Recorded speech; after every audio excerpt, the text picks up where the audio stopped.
In spite of all these solicitations, Frederick was invincible, and 15 years after, he still protected and preserved his dear Jesuits.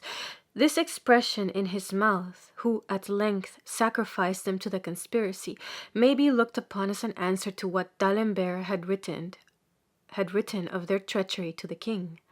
It might prove with what unconcern calumny or supposed evidence of others were adduced as proofs by him, for in another place he says, Frederick is not a man to confine within his royal breast the subjects of complaint he may have had against him, as had been the case with the King of Spain, whose conduct in that respect had been so much blamed by the sophisters.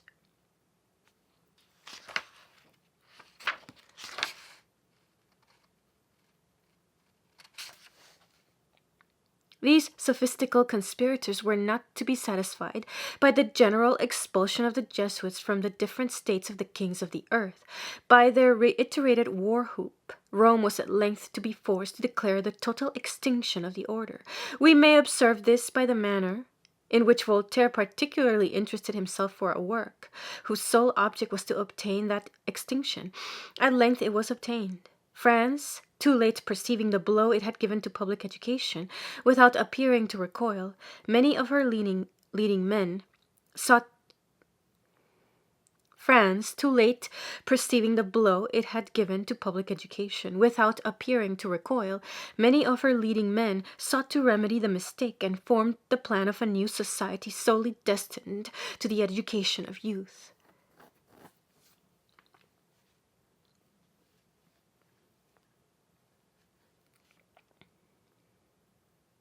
Into this the former Jesuits, as the most habituated to education, were to be admitted.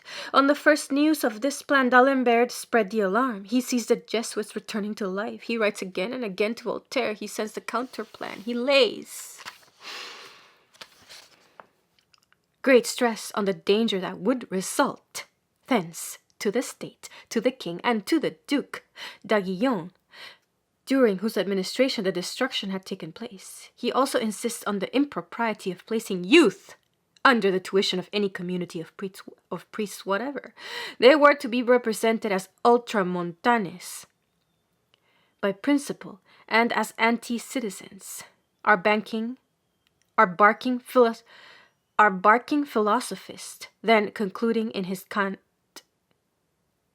to Voltaire, says, Raton, cat. This chestnut requires to be covered in the embers. Our barking philosophist, then concluding in his cant to Voltaire, says, Raton, cat. This chestnut requires to be covered in the embers, and to be handled by a paw as dexterous as that of Raton, and so saying, I tenderly kiss those dear paws. Seized with the same panic, Voltaire sets to work and asks for fresh instructions. He considers what turn can be given to this affair, much too serious to be treated with ridicule alone. D'Alembert insists. Voltaire at Ferney writes against the recall, and the conspirators fill Paris and Versailles with their intrigues. The ministers are prevailed upon, the plan is laid aside, youth left without instruction, and it is on this occasion that Voltaire writes, My dear friend, I know not what is to become of me. In the meantime, let us enjoy the pleasure of having seen the Jesuits expelled. This pleasure was but short, for D'Alembert, seized with a new panic, writes again to Voltaire, I am told for certain that the Jesuitical rabble is about to be reinstated in Portugal in all but the dress. This new queen appears to be a very superstitious majesty. Should the King of Spain chance to die, I would not answer for that kingdom's not imitating Portugal. Reason is undone should the enemy's army gain this battle.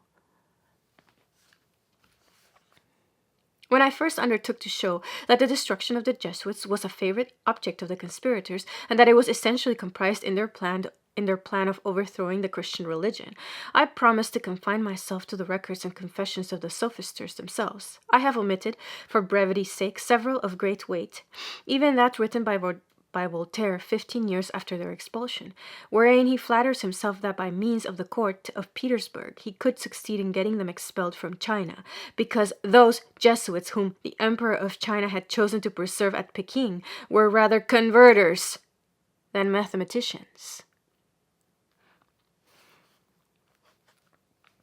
Had the sophisters been less sanguine or less active in the extinction of this order, I should not have insisted so much on that subject, but the very warfare they waged was a libel on Christianity.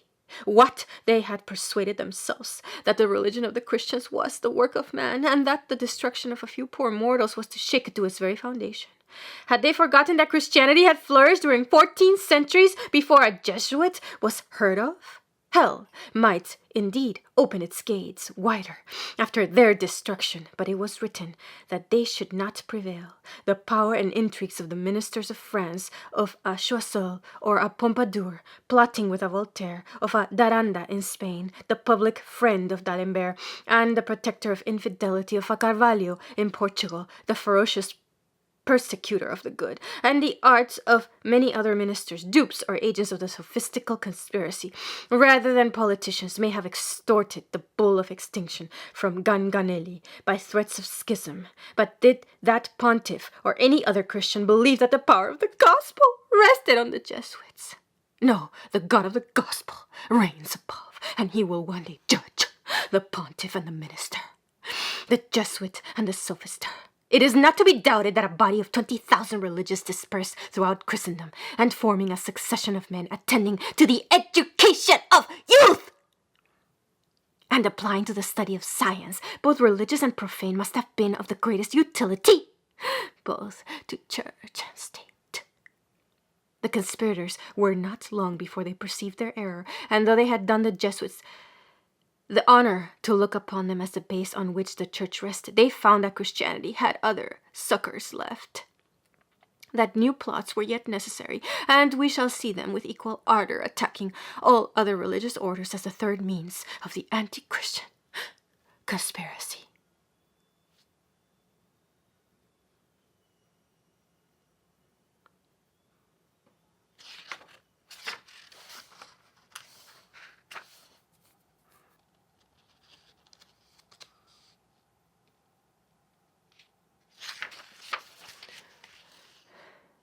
I have seen well-informed persons who thought that the persecution in Portugal was not entirely unconnected with the conspiracy of the sophisters, that it was only a first essay of what might be afterwards attempted against the whole body. This might be. The politics and power of Choiseul and the character of Kaivalya may add weight to this opinion. I candidly confess that I have no proof of their secret cooperations, and beside, the ferocious wickedness of Carvalho has been set in so strong a light. He was the jailer and murderer of so many victims, declared innocent by the decree of the 8th of April 1771, that it would be useless to seek any other stimulator than his own heart in that shocking series of cruelties which distinguished his ministry.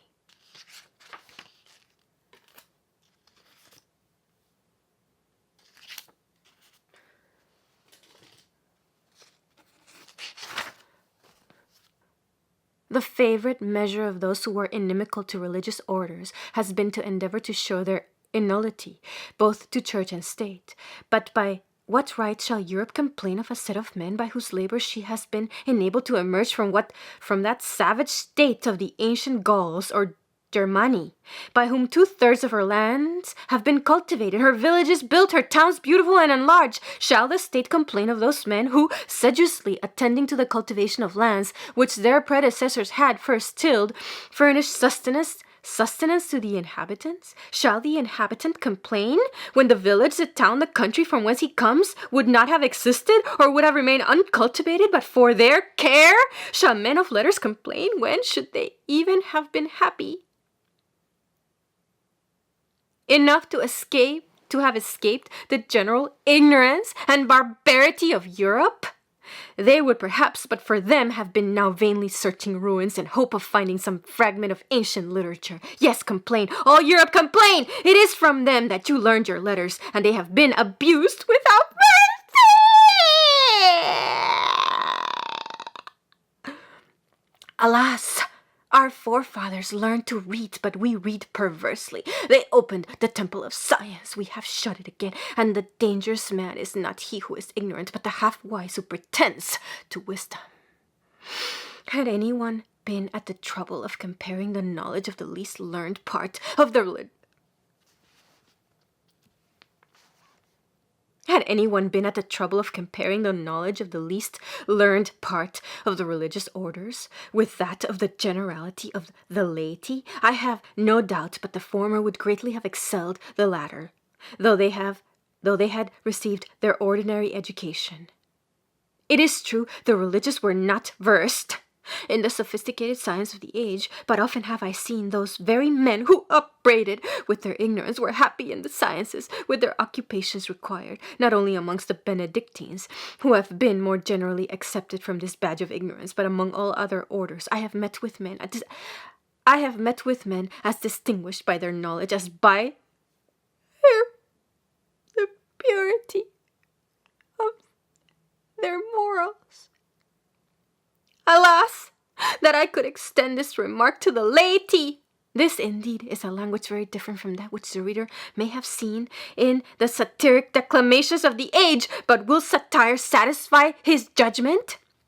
In the annals of the conspiring sophisters shall he find testimony born of their services, and every scurrilous expression shall be a new laurel in their crown?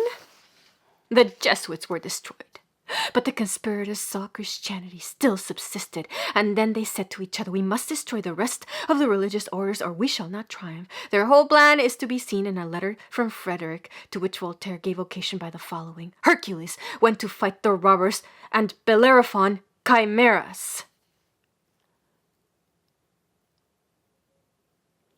I should not be sorry to behold Herculeses and Bellerophons delivering the earth both from Catholic robbers and Catholic chimeras.